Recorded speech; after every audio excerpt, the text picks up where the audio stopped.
Birthdays are supposed to feel like beginnings, soft resets, reminders that another year of your life mattered. But mine, my 29th, began with the hollow quiet of being forgotten.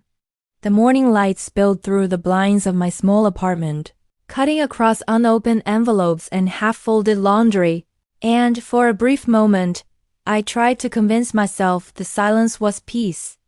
That maybe they were planning something. Maybe this year it would be different. It wasn't.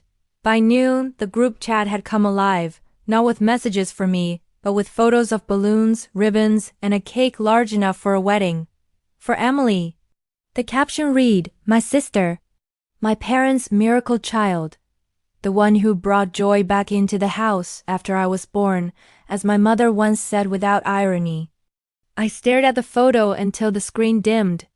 Emily, with her perfect teeth and magazine-ready smile, stood between our parents in front of the big white colonial house, their house, our house, holding a gold balloon shaped like a 25. I was the shadow cropped out of the family frame. It shouldn't have hurt anymore, but it did. It always did.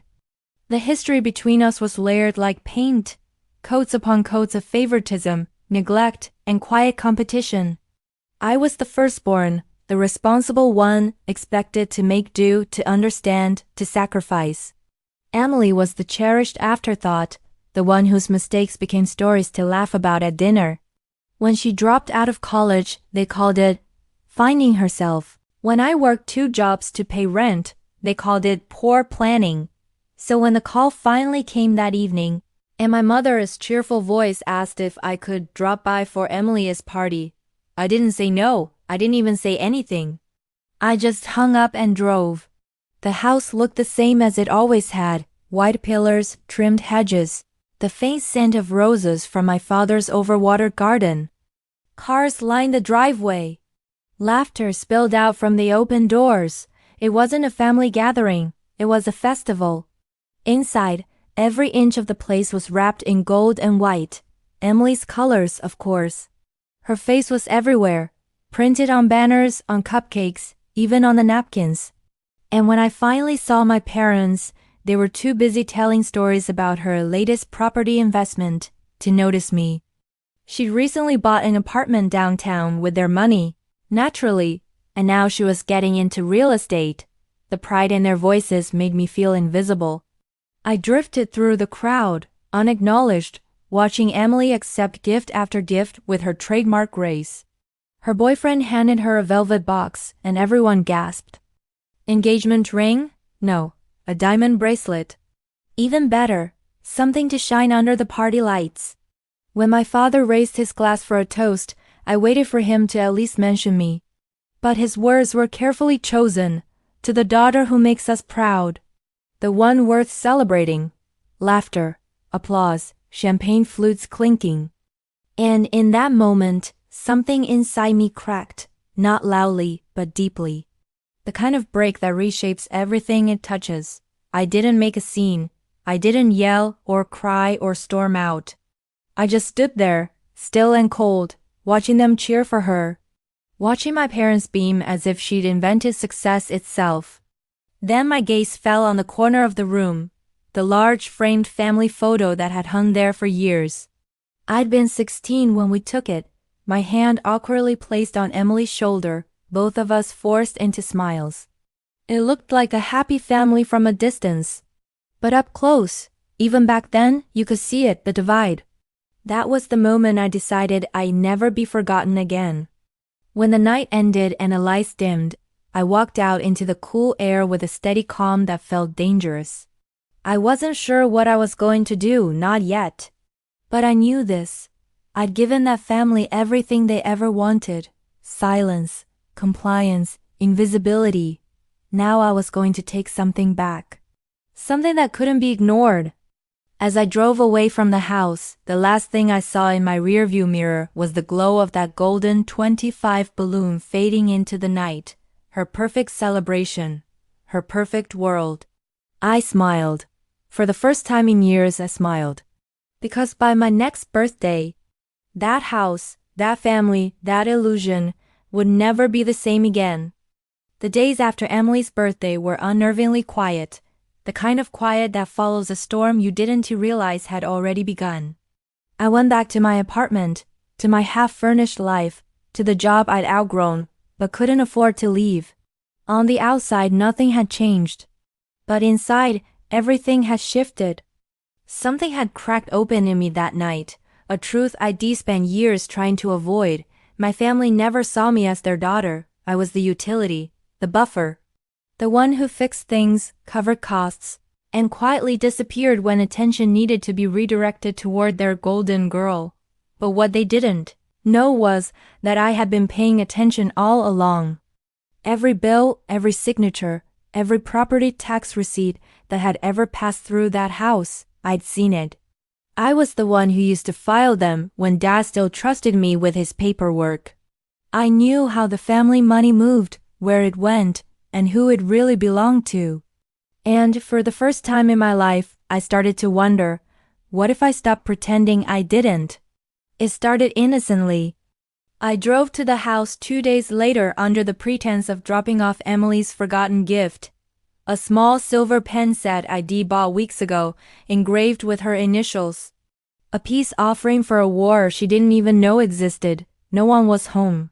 My parents were out for their weekly club luncheon, and Emily had taken her boyfriend on a mini vacation to celebrate her latest achievement. The house was quiet, still wrapped in the faint scent of vanilla from the party candles. That's when I saw it, the mahogany study door, slightly ajar, my father's office. It used to be his sanctum, forbidden to anyone but him. But he'd grown careless with time. The papers he once guarded like a secret were now left in messy stacks across his desk. I stepped inside. The air smelled of old leather and dust. His desk was littered with property files, tax forms, and a half-empty glass of whiskey. My eyes scanned the surface, deed titles, insurance papers, appraisal forms. And then I found it, a manila folder labeled estate documents. Inside, beneath a neat stack of printouts, was a copy of their will. My pulse quickened. I shouldn't have opened it. I knew that. But curiosity, mixed with years of quiet resentment, is a dangerous thing. I unfolded the pages slowly, tracing the official watermark that confirmed it was legitimate. It began with the usual formalities, names, dates, assets. But when I reached the section titled Beneficiaries, the words blurred before my eyes. To our beloved daughter, Emily Ann Carter, sole inheritor of all properties, holdings, and financial accounts. The rest didn't matter. My name wasn't there, not even a mention. Not even a token gesture. Not the apartment I paid rent for when my father refused to help. Not the savings bonds I contributed to as a teenager. Nothing. They had erased me, completely. For a long time, I just stood there, the paper trembling in my hands. My chest felt hollow. The house, with all its elegant furniture and carefully chosen decor, suddenly felt like a museum of my absence. They've been planning this for years. The constant praise, the comparisons, the family investments that always went through Emily, it was all part of their quiet rewriting of the narrative. I wasn't the daughter who failed them. I was the daughter they had decided didn't exist. That's when the thought formed, sharp, clean, inevitable. If they were going to pretend I wasn't part of the family, then maybe it was time I stopped playing the part of their obedient daughter. Maybe it was time they remembered who built the foundations of their precious empire. That night, I copied every page of that will. Scanned them, printed them, hid them. My father would never notice. He was meticulous with property but careless with his trust. And then I started digging. Every public record, every investment, every real estate transaction that bore his name, I cross-checked them. Some properties were legally his, but others had interesting trails, shell companies, transfers for tax purposes, names that appeared and disappeared like ghosts. And at the heart of it all, one property stood out, Riverside Heights, a luxury complex they claimed Emily had bought. But the papers said otherwise. The listed owner was a corporate entity, with my father as trustee. And beneath that, the real funding source, A trust that had once included my name back when I was 18. He had taken my share. Quietly, legally, entirely. The betrayal burned hotter than anger. It was surgical, precise, and cruel, the kind of wound you don't see until you're bleeding out. For the next few weeks, I lived two lives. By day, I went to work, smiled through small talk, pretended I wasn't unraveling. By night, I pieced together documents, traced ownership trails, highlighted loopholes. I wasn't plotting revenge, not yet. I was searching for proof. Because deep down, I knew how this would sound if I ever confronted them. The jealous older sister, the problem child. They spin it like they always did. But this time, I'd have evidence. The turning point came on a Thursday evening when I visited the county records office. The clerk, an older man with coffee-stained fingers, slid a thick folder across the counter. I flipped through it. Property transfers, dates, amounts. And there it was, my name, faint but still legible, on an early trust document tied to Riverside Heights Holdings LLC. It had been altered 6 months later. My father's signature replaced mine. The new witness signature was Emily's. They hadn't just erased me. They'd used me. Driving home that night, the city lights blurred through my windshield. I felt something inside me solidify, not rage, not grief, but resolve. The kind that makes you see everything differently. I started to plan, carefully, quietly. I didn't want to destroy them. I wanted them to understand what they had created. They spent years teaching me that family was a transaction, love was measured in assets, worth was written in deeds. So, I speak their language. And when I was done, they would finally listen. A week later, I received an email from Emily. The subject line read, "Hey stranger." The message was short, casual, coated with that effortless charm she'd always used to mask condescension. "Mom and Dad are having a dinner next weekend. You should come. Dad says he has something important to announce. And don't worry, we'll make sure you feel included this time." I stared at the screen for a long time, the smirk in her words almost visible. Something important to announce. I already knew what it was. Another property, another investment, maybe even a family business expansion. Something else to cement Emily's status as their legacy. Fine. Let them announce it. Because I'd be there too, not as the forgotten daughter, not as the quiet observer, but as the one holding every document that could unravel the lie they de-built their empire on. The night of the dinner, I didn't dress for family. I dressed for war. When I arrived, the house glowed with the same artificial warmth I'd grown up resenting. The guests were the same, investors, neighbors, the inner circle that had watched my parents climb from modest beginnings to suburban royalty. I greeted them politely, ignored their surprise at seeing me, and took my seat near the end of the table. Emily, glowing as always, sat at the head beside our father. My mother's hand rested proudly on Emily's shoulder. And then, with a champagne glass raised, my father cleared his throat.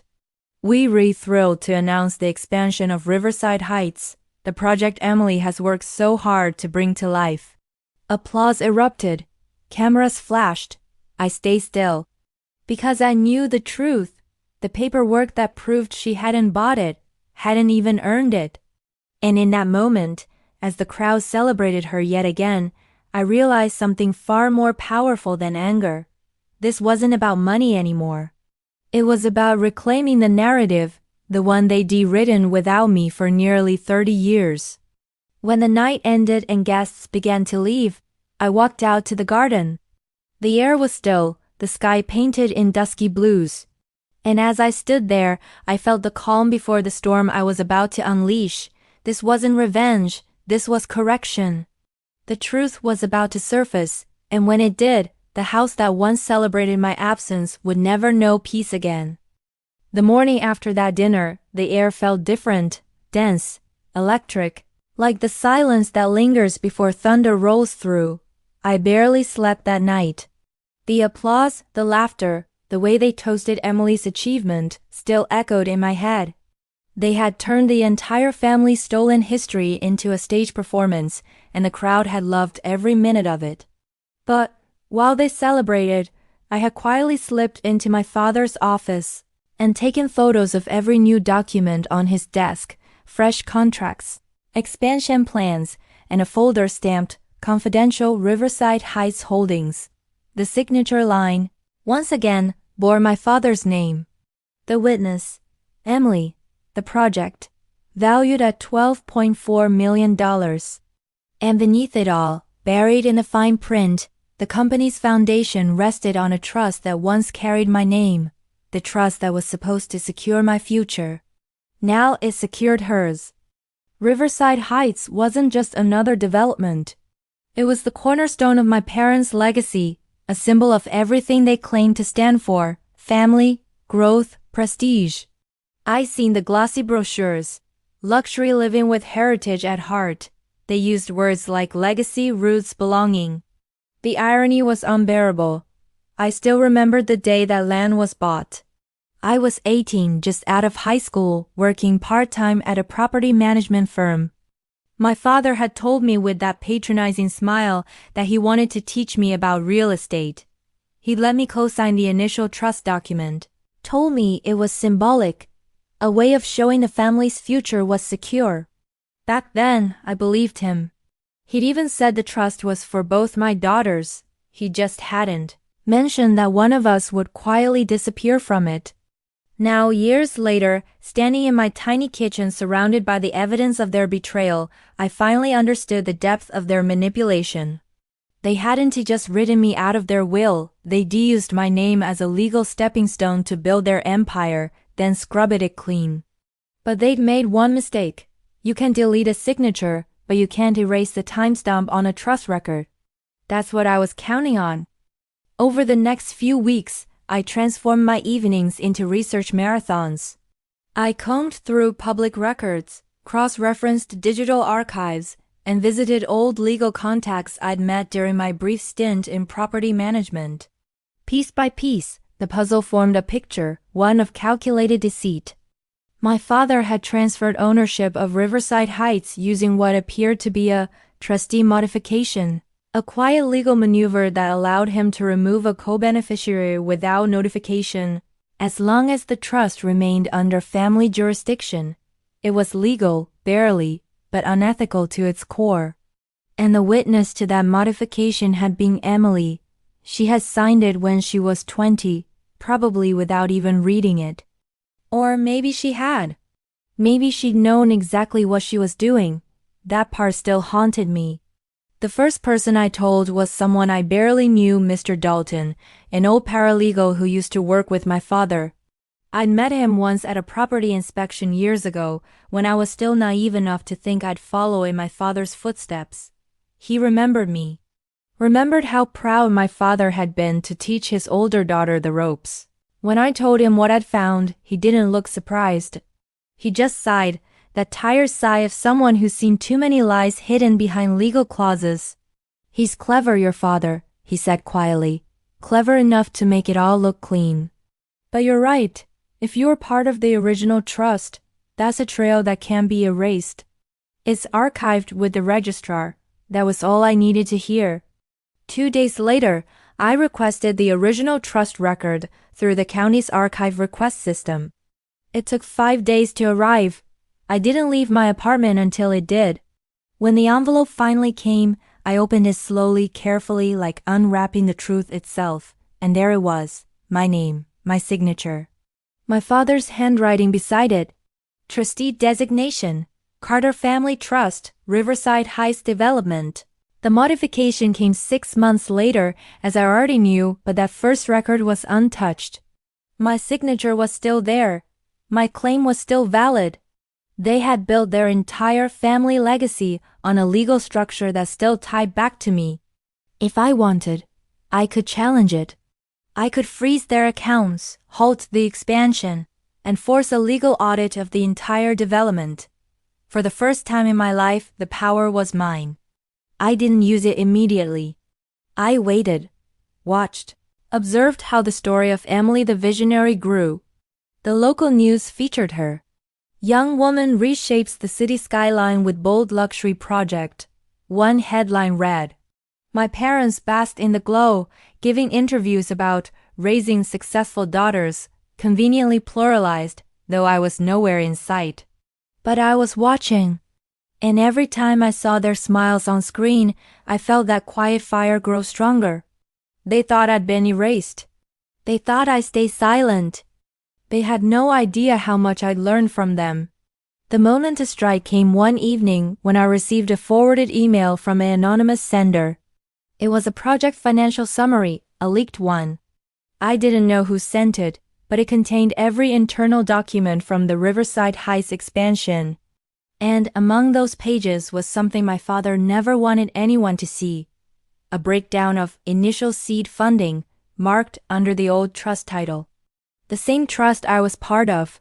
That document alone was enough to connect me to the project's foundation. Legally speaking, I could claim ownership. Emotionally speaking, I wanted them to know exactly who was behind their unraveling. I didn't go to the press. Not yet. That would have been too easy. Too loud. Instead, I went to the planning board quietly, formally, and completely within the law. I submitted a claim requesting a beneficiary review under the state's Property Act, citing my original co-trustee status. It was subtle, bureaucratic, the kind of move my father would have overlooked until it was too late. The review froze all expansion permits until the claim was resolved. Construction halted, investors panicked. And within days, the once proud Carter family empire was suddenly under scrutiny. When my father called me, for the first time in months, I didn't answer. I let it ring. He left a voicemail. His voice was controlled, but I could hear the edge of panic beneath it. We need to talk, Rebecca. I don't know what you think you're doing, but this isn't a game. He was wrong. It wasn't a game. It was a lesson, one he had taught me too well. Because when you build an empire on someone else's name, you forget that names have power. And mine was about to reclaim everything they stole. The next week was chaos. Emily's social media went silent. My parents avoided the press. Investors demanded answers. I watched from a distance, waiting for the inevitable. The moment they realized this wasn't an outsider's attack. It was family, it was me. On the 7th day, my mother showed up at my apartment. I didn't let her in. She stood at the doorway, pale and trembling, clutching a newspaper with headlines screaming Carter development under investigation. Her eyes were red. Why? She whispered. Why would you do this to your own sister? I didn't reply. Because it wasn't about Emily anymore.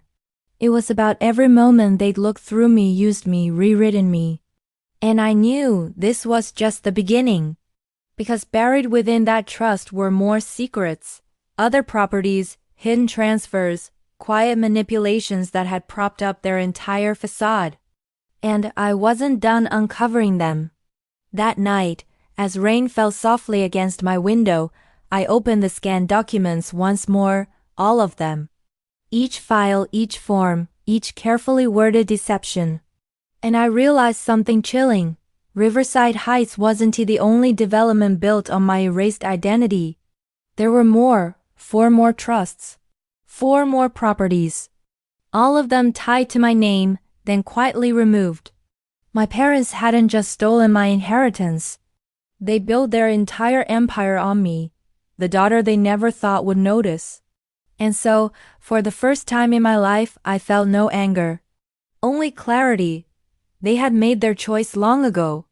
Now it was my turn to make mine. And by the time I was done, they'd remember exactly whose name their fortune was built on. The night I discovered the other 4 properties, something inside me settled, not with peace but with purpose. For 29 years, I had been the background character in their story, the invisible daughter who paid her own way while watching the other bask in luxury. But now I saw the blueprint of their deceit in perfect, clinical detail. They hadn't just stolen one trust.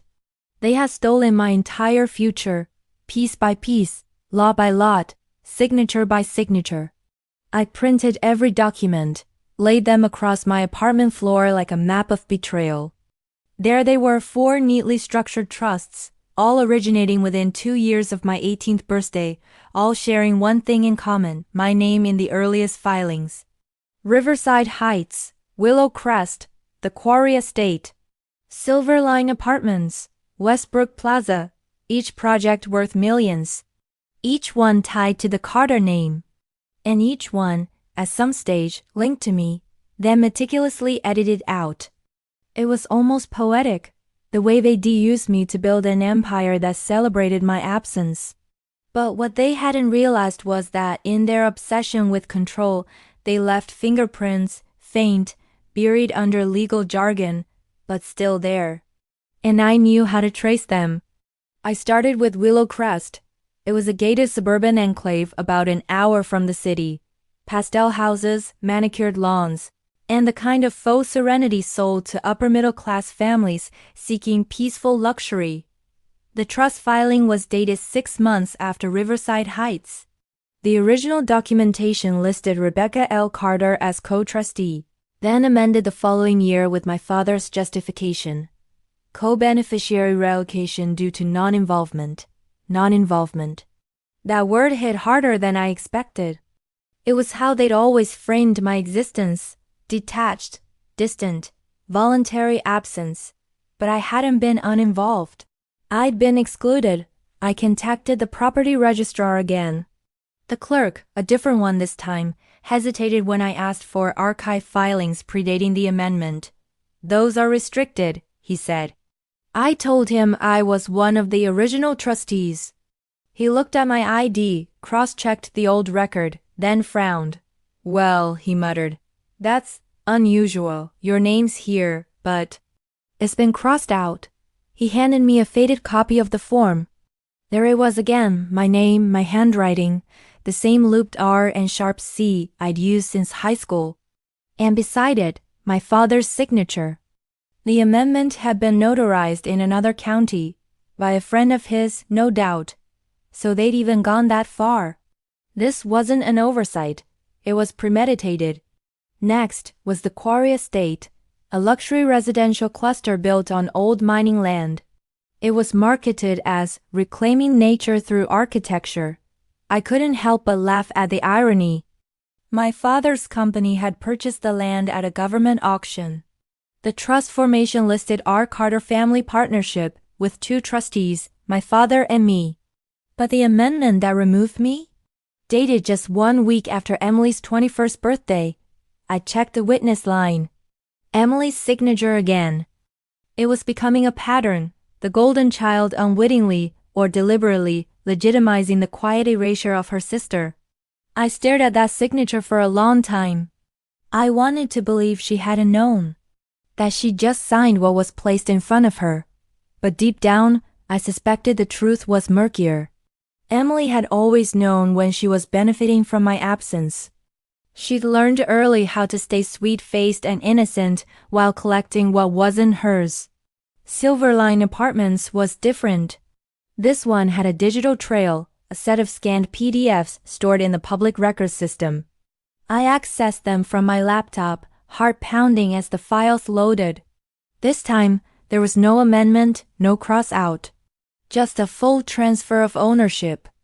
The beneficiary had been changed entirely from Carter Family Trust to Silverline Investments LLC, an entity my father controlled through a third-party firm.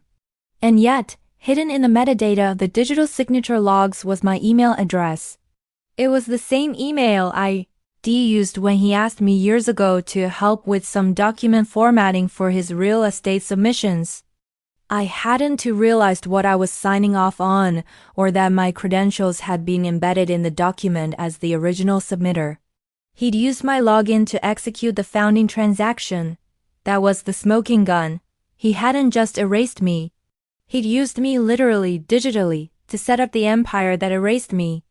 The 4th property, Westbrook Plaza, was the biggest revelation of all. It wasn't just a commercial development, it was headquarters. The heart of Carter Developments, the family business my father had been so proud of. And as I read through the earliest registration papers, my breath caught. The property had originally been purchased under a joint trust, not between my father and mother, but between Rebecca Carter and Samuel Carter, my grandfather. Grandpa had died when I was 19. I'd been close to him, the only one who'd ever seen me without the filter of comparison. He'd left me a sealed envelope the week before his passing, but my parents had told me it contained private family documents and that they'd handle it. I'd never seen it again. Now I knew why. Westbrook Plaza had been my inheritance. The property that carried my grandfather's name, built on the land he cherished, had been stolen before I even knew it existed. By the time I pieced everything together, it was 3 a.m. My floor was a sea of documents. Legal jargon, signatures, seals, the architecture of deceit. I wasn't crying. I wasn't shaking. I was eerily calm. Because I finally understood the magnitude of what they had done. They hadn't just favored Emily. They had rewritten history.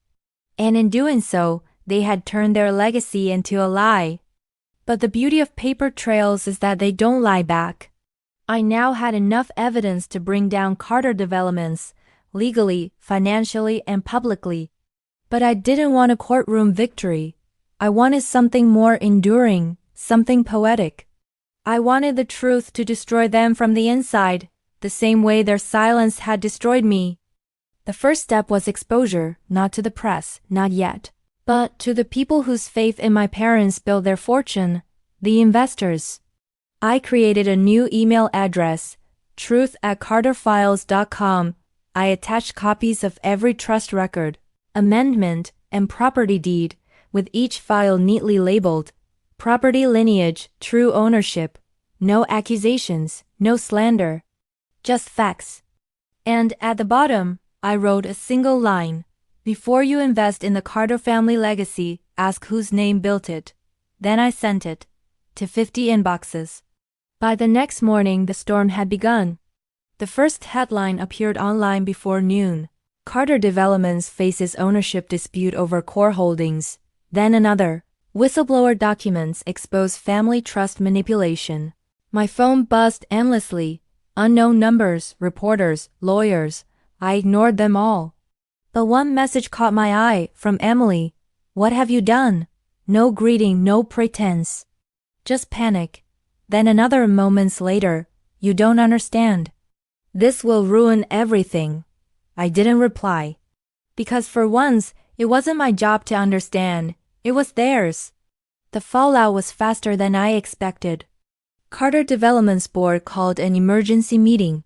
My father's business partner resigned. Banks began reviewing loan agreements.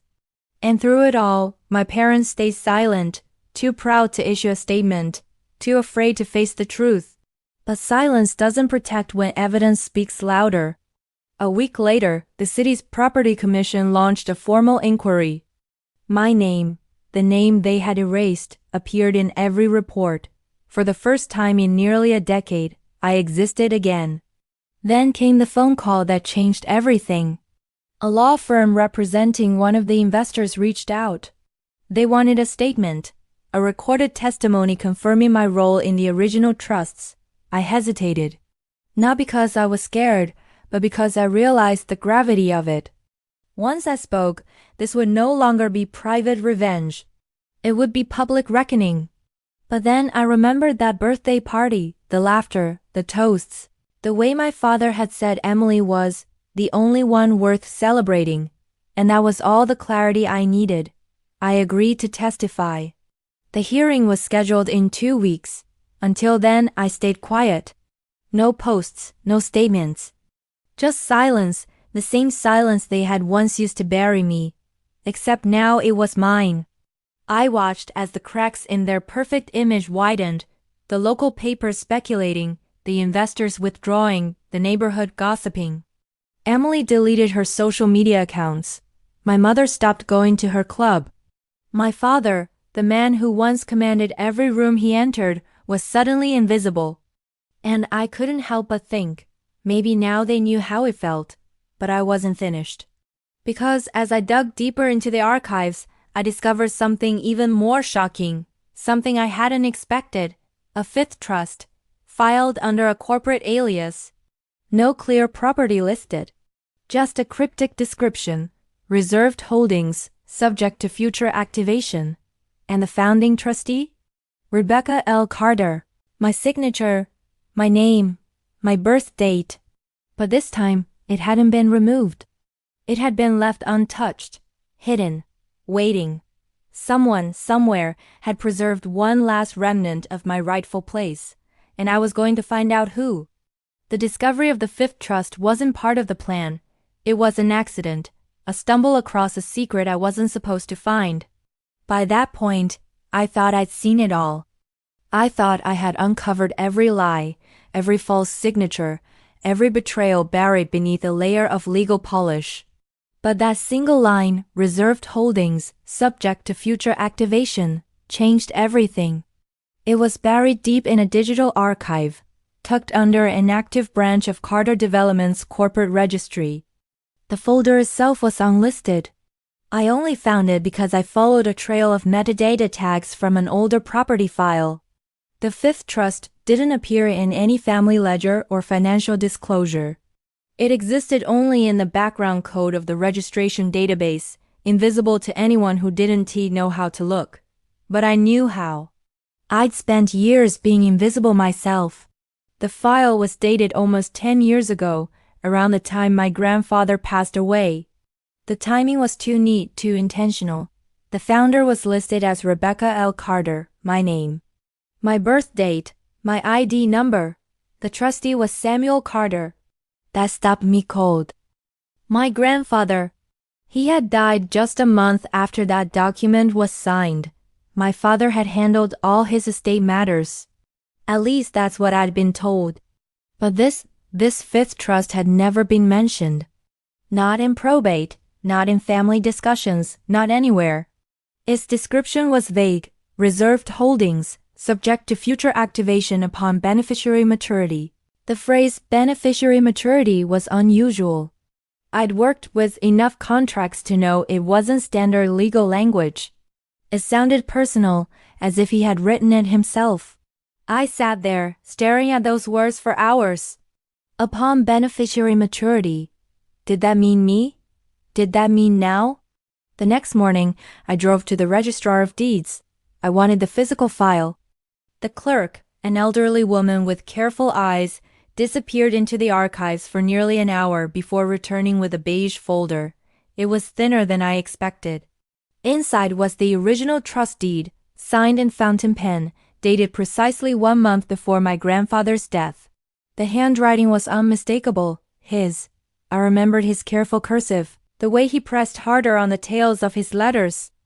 I could almost hear his voice again, slow and measured, the way he used to read property documents out loud at the kitchen table, as though teaching me the language of land and legacy. There was a letter attached to the back of the document, sealed with wax. My name was written across it, Rebecca. My hands trembled as I broke the seal. The letter was short, barely a page. But it hit like a thunderclap. If you're reading this, it means your time has come. You were born with a steadiness this family does not deserve. They will try to erase you, Rebecca. They will rewrite the truth, and they will convince themselves that you were never meant to inherit what was yours. But I have set something aside, not for wealth, but for truth. When you are ready, this trust will show you the foundation of what they've built. Follow it, and you will find the heart of the Carter estate, the part no one knows exists.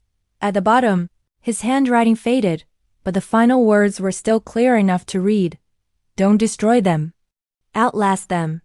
I set the letter down and exhaled, a long, uneven breath. The room felt smaller. The air thicker. I had expected betrayal, but not protection. Not this. The file contained a single line referencing an attached deed, a rural property outside the city limits, marked as Parcel 47B Lakefield Township. I never heard of it. But when I searched for the parcel number online, my heart nearly stopped. The location was remote, surrounded by forest and farmland, near the river bend outside the old county border, an area we used to visit when I was a child. My grandfather had taken me there once. We'd walked along a broken fence line, and he said, "This land holds the family's truth, Rebecca. One day you'll see."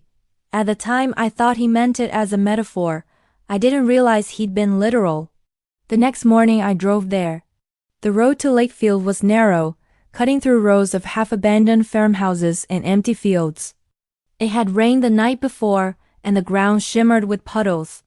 The GPS signal flickered in and out, so I followed instinct more than technology.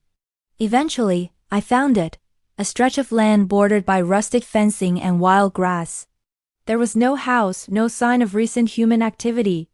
Just an old, weathered sign at the entrance, property of the Carter Family Trust.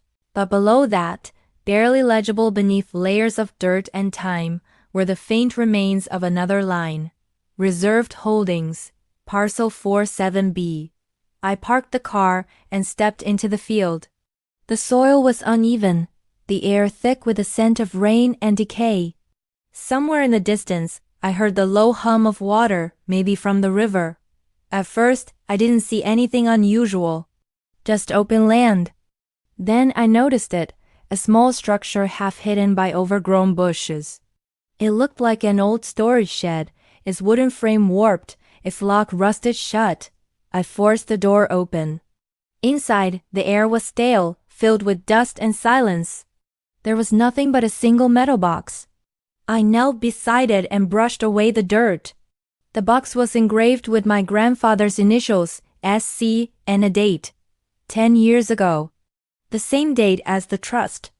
The lock was weak. I broke it with a wrench from my car.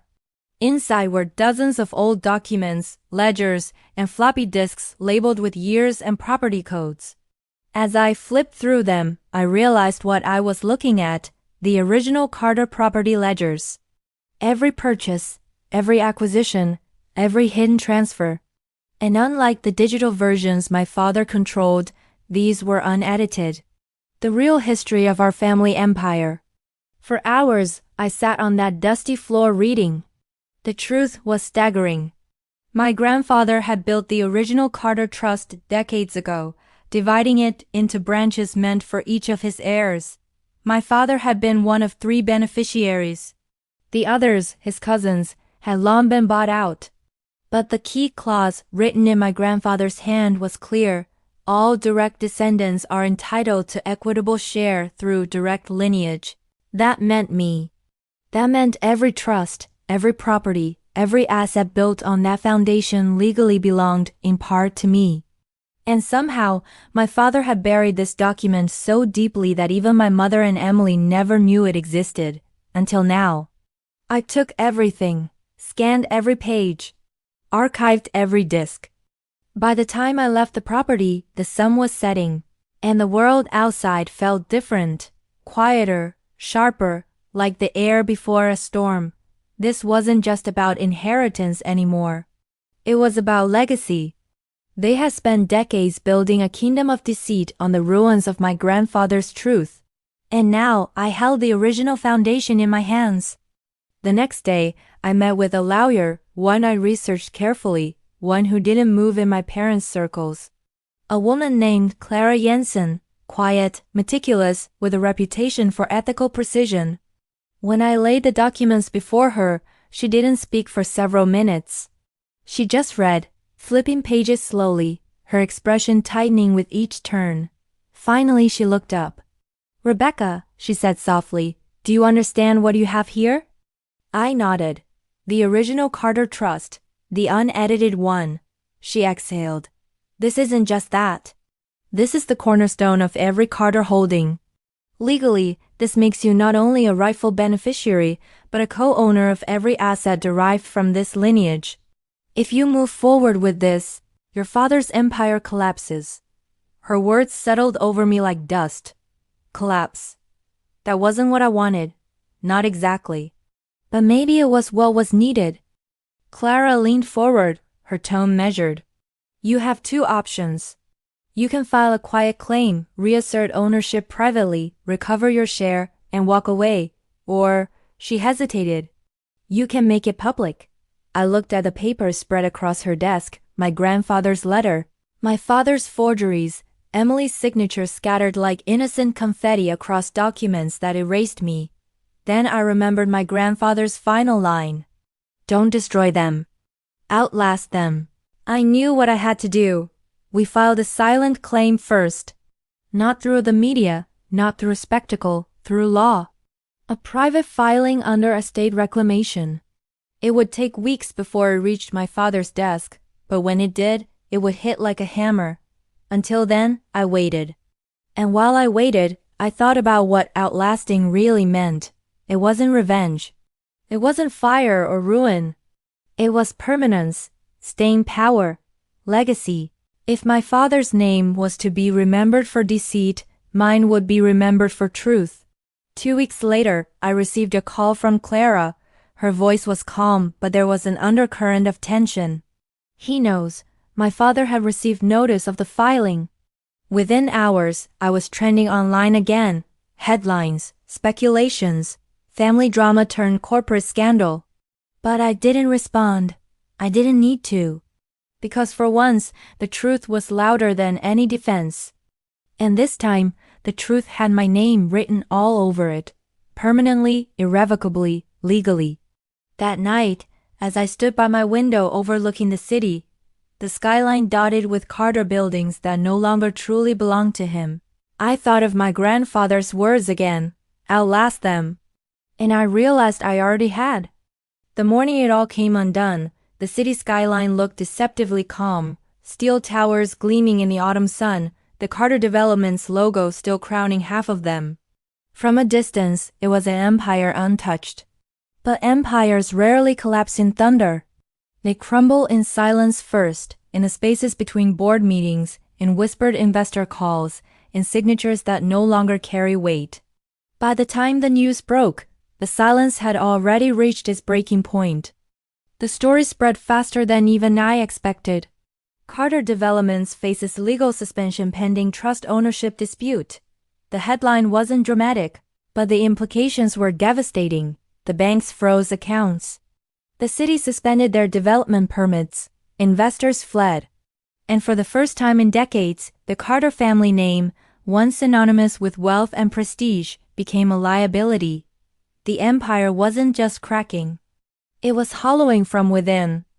I watched it unfold from my apartment. I didn't speak. I didn't gloat. There was a strange stillness inside me, not satisfaction, not even relief, just quiet. Because what I was witnessing wasn't just the fall of a company. It was the slow collapse of a lie that had lasted my entire life. And I didn't have to lift a finger. The first visible fracture came when Riverside Heights halted construction indefinitely. The city had frozen the permits until the ownership review was settled. Trucks stopped running. Workers were laid off. Investors demanded refunds. Emily's face, once splashed across every local magazine, vanished overnight. Her accounts went private. The lifestyle influencers who once tagged her name began quietly deleting their posts. The golden daughter had lost her shine. Meanwhile, my father tried to hold it together. He issued a single press statement, calm, rehearsed, sterile, calling the situation a temporary misunderstanding over estate documentation.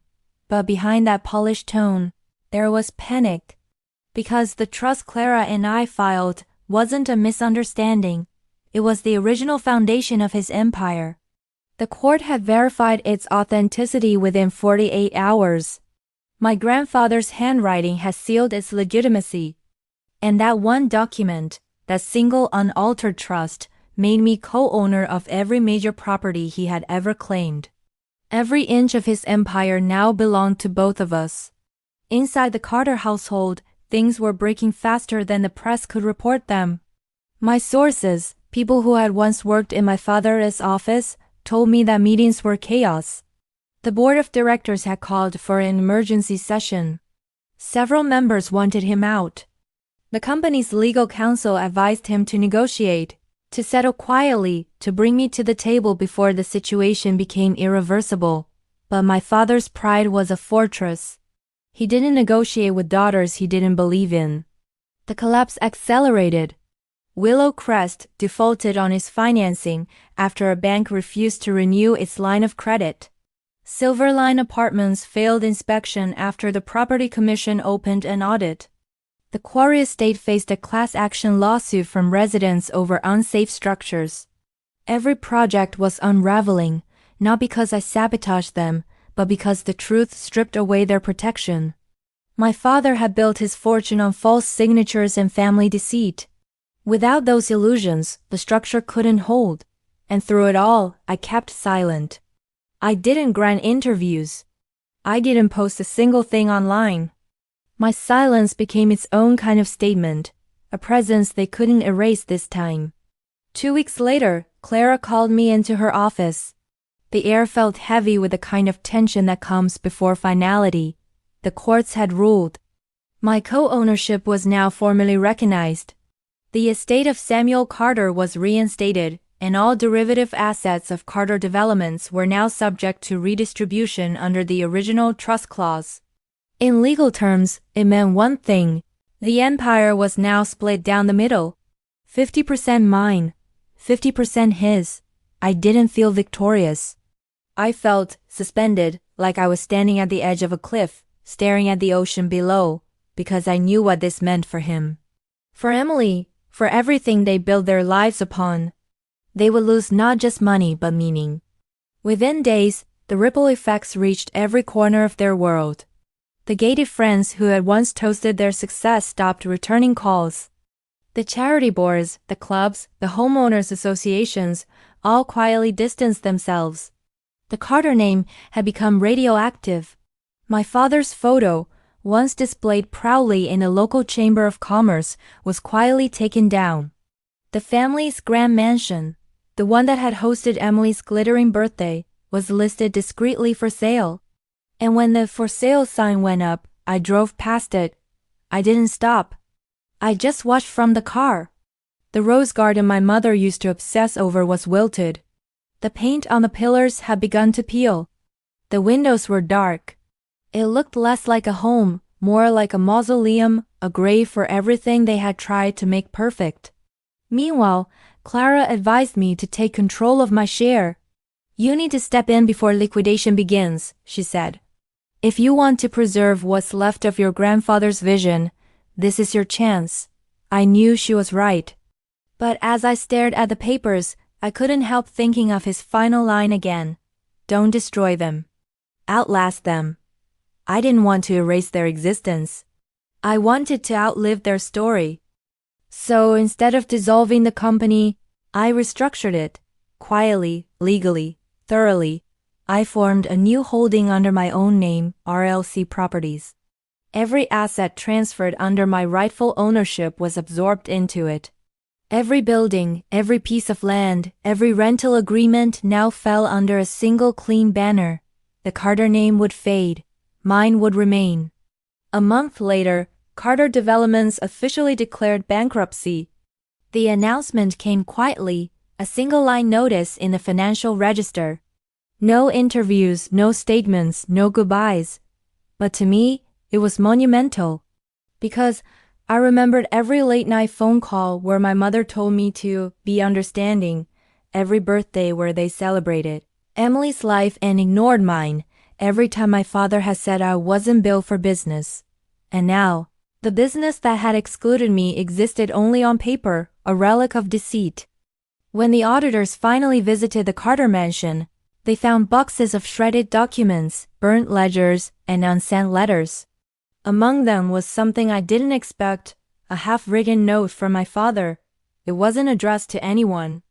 I built everything to be remembered. I just didn't realize what I built was a monument to forgetting. No signature. Just that. I read it once, and for a moment, a dull ache passed through me. Because for all his arrogance and cruelty, I knew my father wasn't born a monster. He'd become one chasing legacy, a legacy that had now consumed him. And maybe, in some twisted way, this was his confession. In the weeks that followed, Emily vanished from public life. She sold her car, moved out of her apartment, and left the city. I never heard from her again. Part of me wondered if she hated me. Another part of me didn't care. Because in truth, she wasn't the architect of the betrayal, just one of its beneficiaries. And like everything built on deceit, her comfort had crumbled with it. When the final report came in, Carter Developments was dissolved completely. The remaining assets were either sold off or transferred to my company. The city issued a brief statement thanking RLC Properties for preserving jobs, infrastructure, and continuity. No one publicly mentioned the collapse. It was easier that way, to rewrite the ending just as my father had rewritten the beginning, but I knew. And for the first time, that knowledge didn't hurt, it steadied me. Because my story was no longer about revenge, it was about reclamation. On the anniversary of my 29th birthday, the day it had all started, I returned to Lakefield, to the land my grandfather had left me. The old shed still stood, the grass now trimmed, the sky wide and clear. I sat there for a long time, feeling the wind move through the trees, listening to the faint hum of the river in the distance. And I realized that maybe this, not the buildings, not the wealth, not the empire, was what legacy truly meant. Survival, continuance, endurance beyond recognition. The empire had fallen, but the truth had survived. And I was still standing. The world didn't end with the fall of Carter Developments. It simply became quieter. Quieter in the way a house feels after the last argument, when the shouting stops and the echoes linger. The dust of scandal settled slowly, and from that silence I began to rebuild. Not in grand gestures or headlines, but in the slow, deliberate rhythm of someone learning to live again without anger as fuel. For years, the Carter name had been everything, a currency, a cage, a warning. Now, it was just a ghost that whispered through the legal paperwork I inherited. Every file I touched carried residue from their ambition. Every building still held their imprint. But where they had seen ownership, I began to see consequence, the weight of decisions made for appearances, not for people. So I decided to start over, piece by piece. The first thing I did was visit Riverside Heights, the project that had started it all. The site was half finished, rows of skeletal concrete towers, rebar jutting like bones from the earth. Construction had stopped months earlier, leaving behind the eerie stillness of a dream abandoned mid-sentence. Dust coated everything. A forgotten banner flapped weakly in the wind. A legacy of luxury living, coming soon. I stood at the edge of the site, the cold metal of the gate pressing against my palms, and thought about how many lives had been poured into this place. Workers who'd gone unpaid. Families who'd bought pre-construction units that would never be built. Investors who had trusted the Carter name to mean something. I could have sold it all, walked away, collected what was mine and disappeared. But standing there, in the emptiness of that unfinished empire, I realized something. My revenge was complete, but my purpose wasn't. I didn't want to bury the name. I wanted to rebuild what it had ruined. So I brought in a new team, not from the circles my father once dominated, but from the people his empire had left behind. Former employees. Independent contractors. Architects who'd been blacklisted for speaking the truth.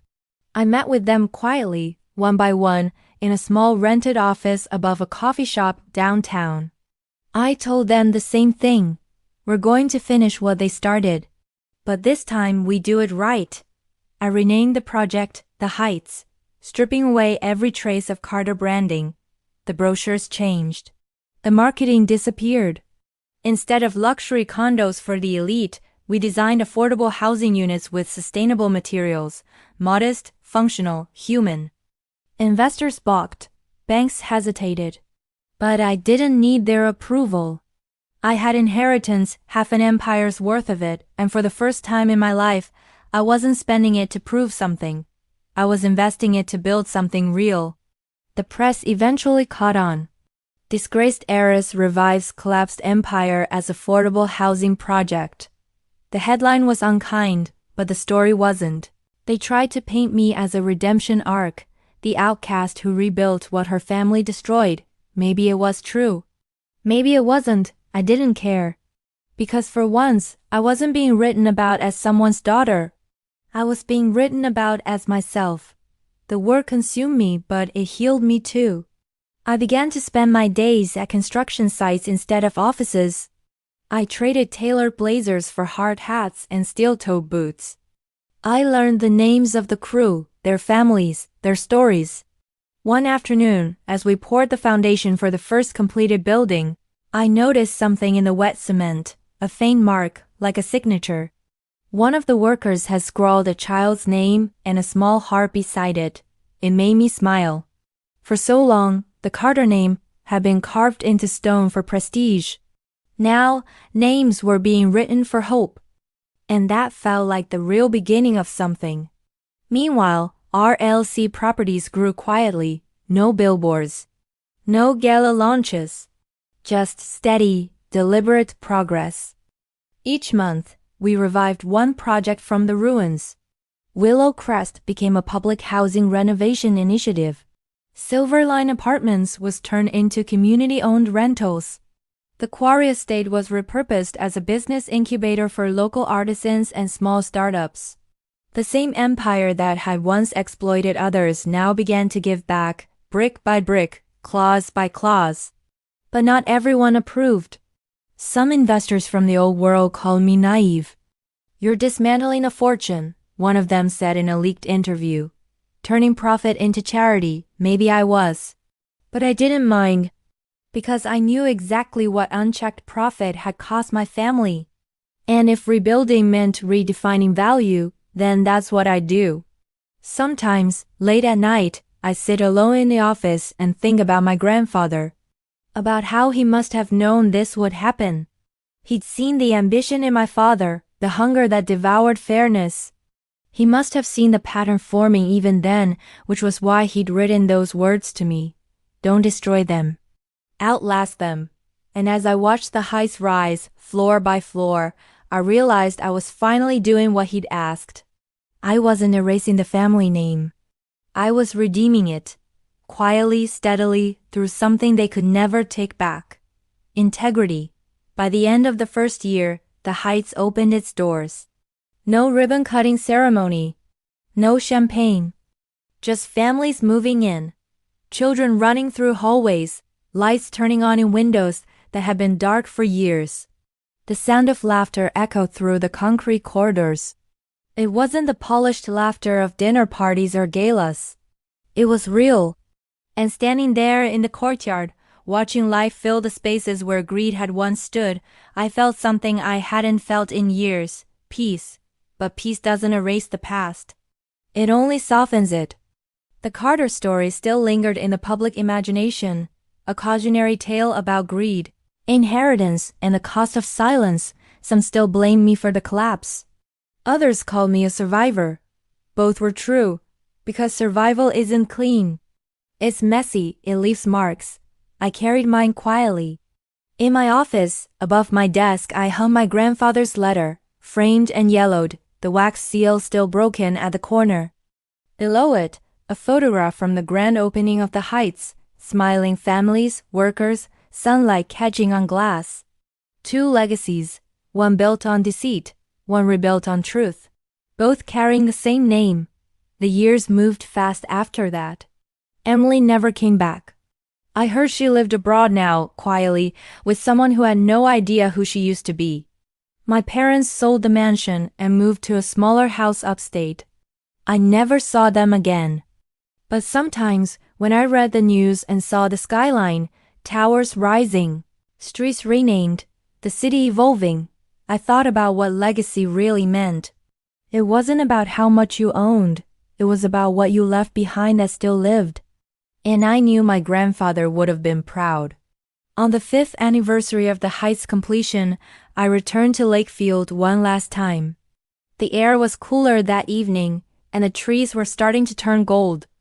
I stood by the old shed where I had first found the documents, now clean and restored. I had the land surveyed, protected, preserved as a heritage site. Not for the Carter name, but for the truth it held. The sign at the gate read, Lakefield Trust Reserve, established in memory of Samuel and Rebecca Carter. And beneath it, in smaller letters, outlast them. I smiled. Not out of triumph, but out of understanding. because the empire had turned to dust, but its foundation, the truth, has survived. And so had I. Time has a way of softening edges, of turning even the harshest memories into something muted, almost kind. Years passed after the collapse of Carter developments, and the city began to forget. New towers rose. New scandals took its place in the headlines.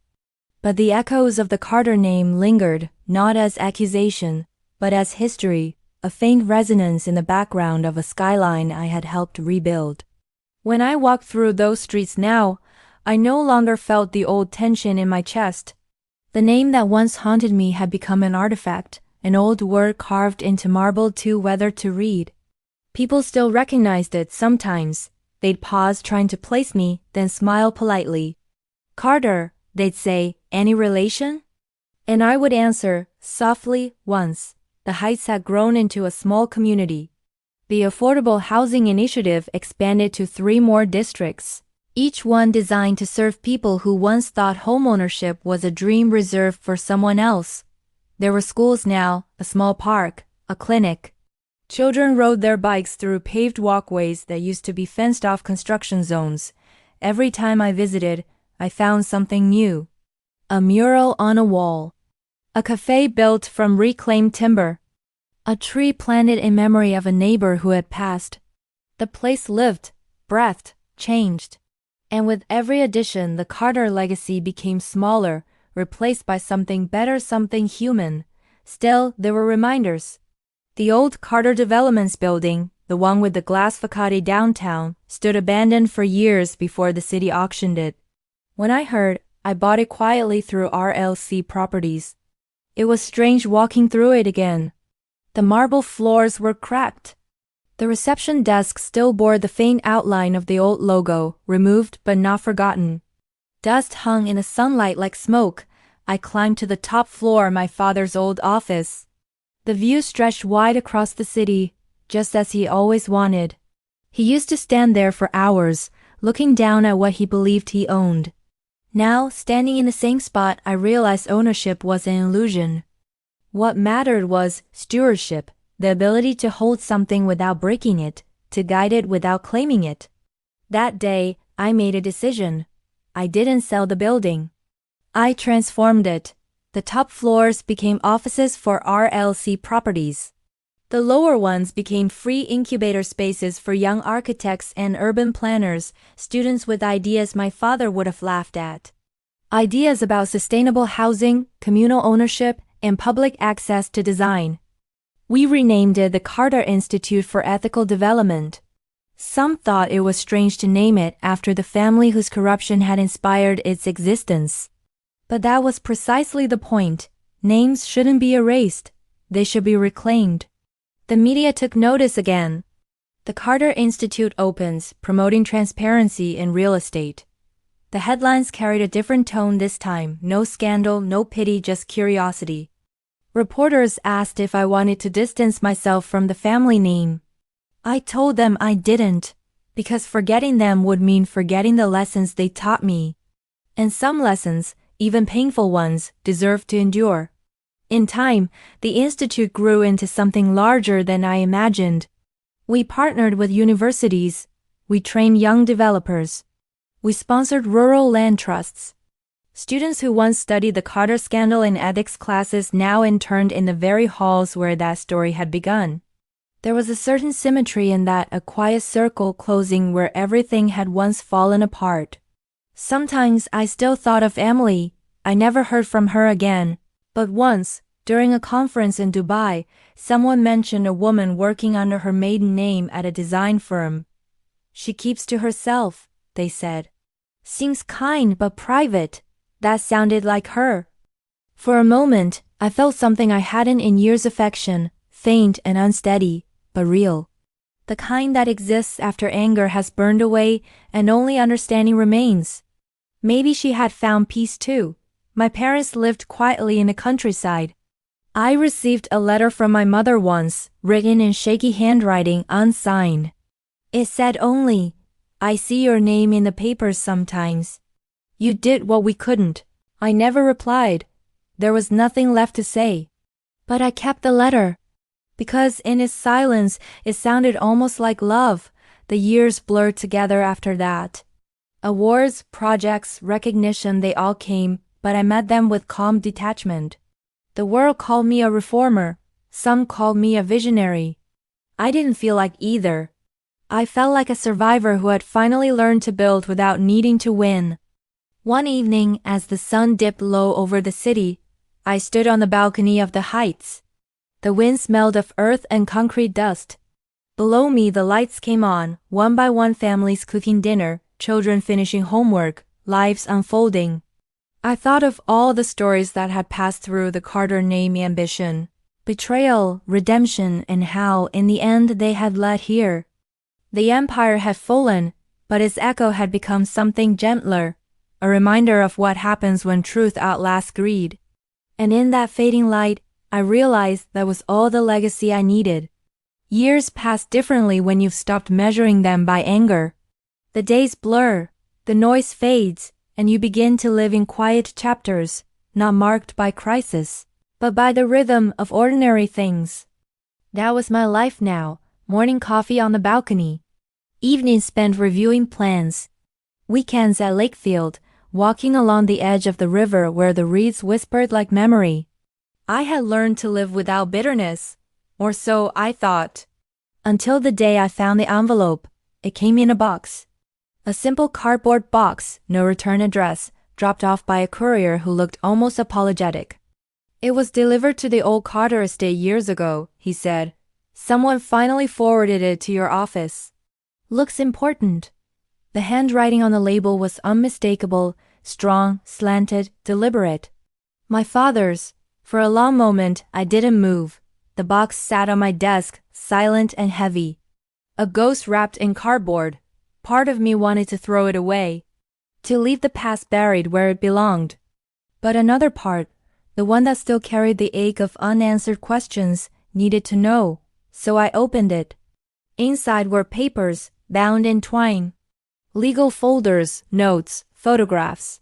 Decades of family history condensed into a single archive. And on top, a sealed letter with my name written in my father's hand. Rebecca.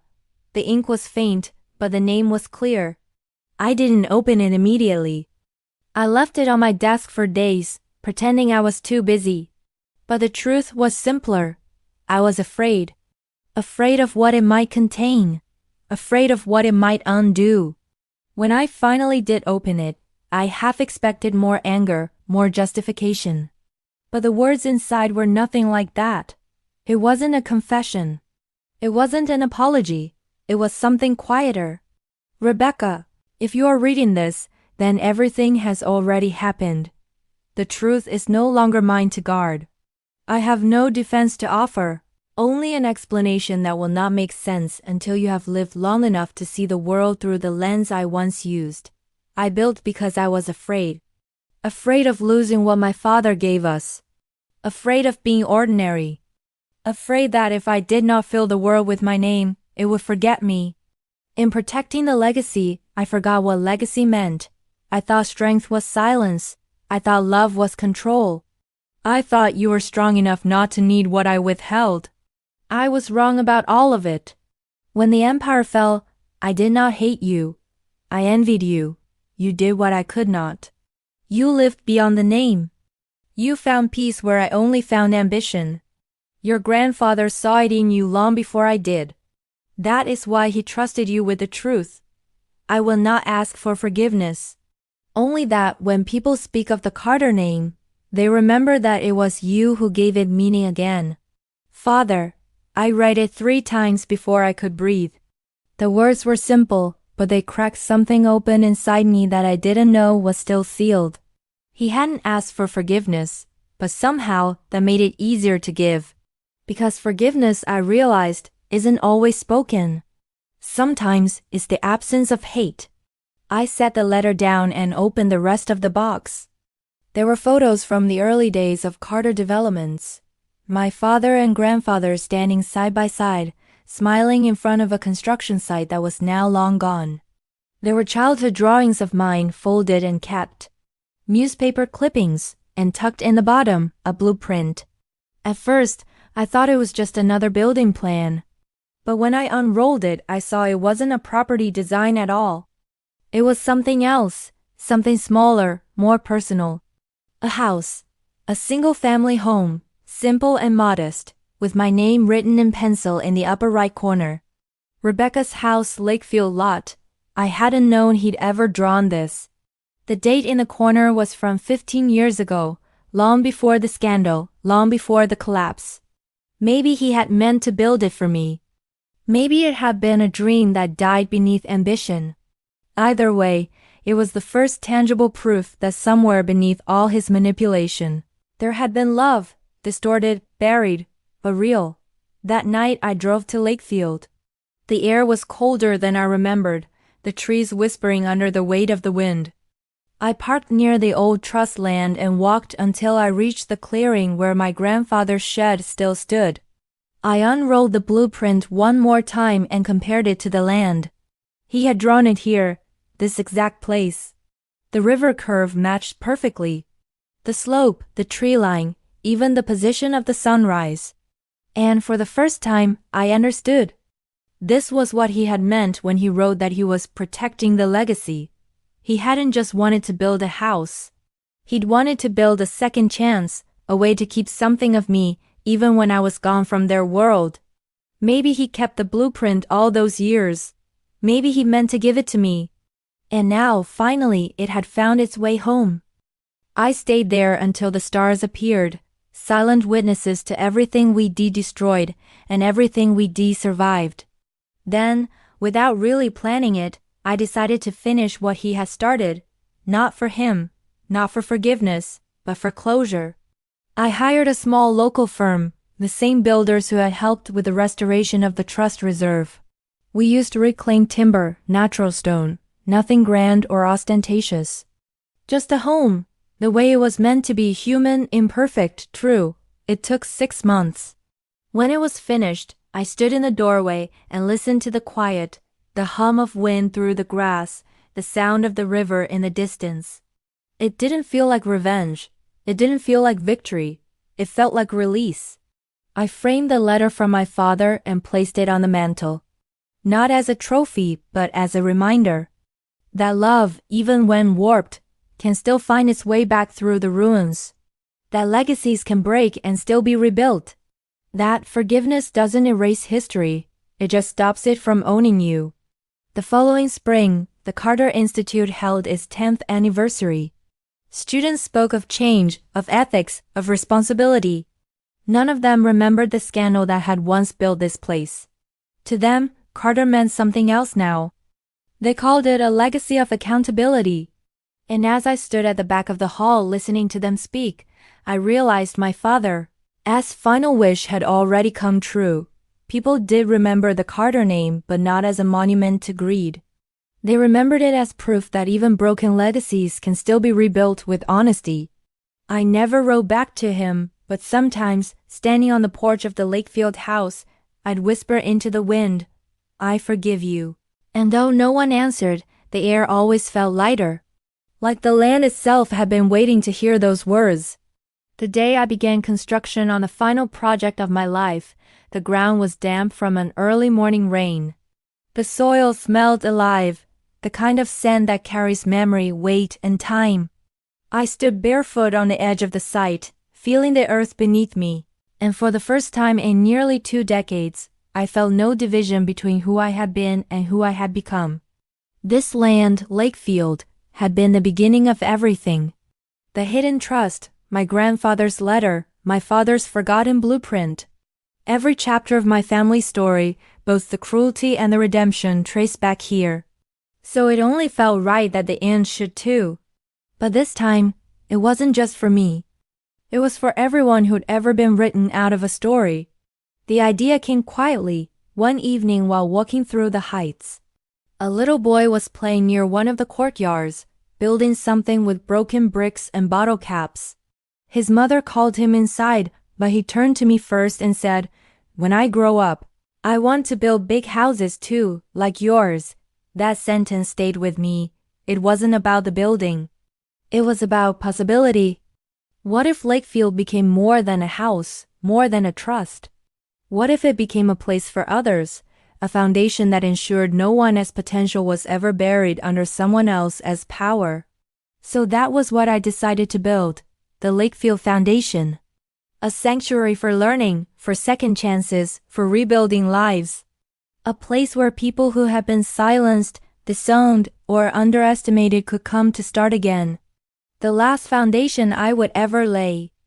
The planning took a year. The funding came from my own holdings, not a donation, not charity, just a redirection of what was once stolen. The land stayed under the original trust's name, uncommercialized, unbranded. The buildings would be simple, timber, glass, open courtyards, rooms filled with light. I didn't want grandeur. I wanted permanence. I wanted something that would breathe long after I was gone. The first group arrived the following spring, 15 people, all from different worlds. A woman who lost everything in a fraudulent property scheme. A young architect fired for exposing corruption. A construction worker who'd been blacklisted after speaking out about unsafe sites. They didn't know each other. They barely spoke at first. But over time, as we worked side by side, repairing fences, planting gardens, rebuilding the old shed into a study hall, something unspoken began to form among us. A kind of family that had no blood, no name, no inheritance except purpose. I moved permanently into the small house my father had once sketched for me. It wasn't grand, a single story, wood beams, wide windows facing the lake. The mornings there were quiet and golden. I'd drink tea on the porch while the trainees began their work, the air filled with the rhythmic sounds of saws, hammers, laughter. Sometimes I find myself standing at the edge of the property, staring at the water, wondering if my father or grandfather had ever imagined this. The Carter land reborn not as a monument, but as a home for the forgotten. Maybe, in their own flawed way they had. Years passed. The foundation grew. More people came.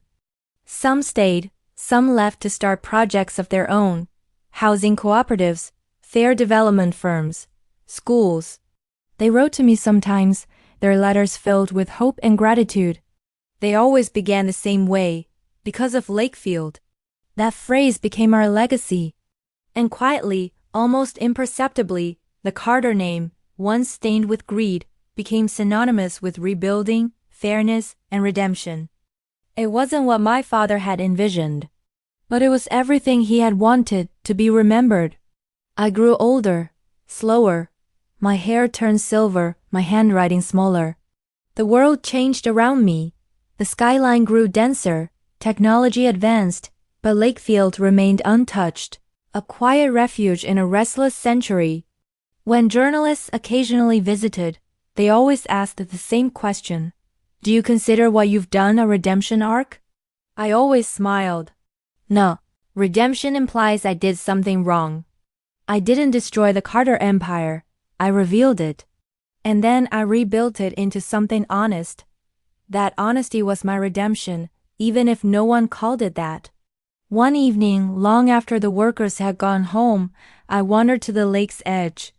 The air was cool, soft, alive with the sounds of frogs and wind through the reeds.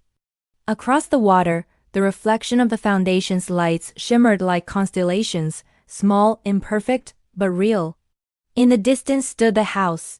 Its windows glowed faintly, the framed letters on the mantel silhouetted in the light. My grandfather's, my father's, both still here, both finally at rest. For a long time, I simply stood there, watching.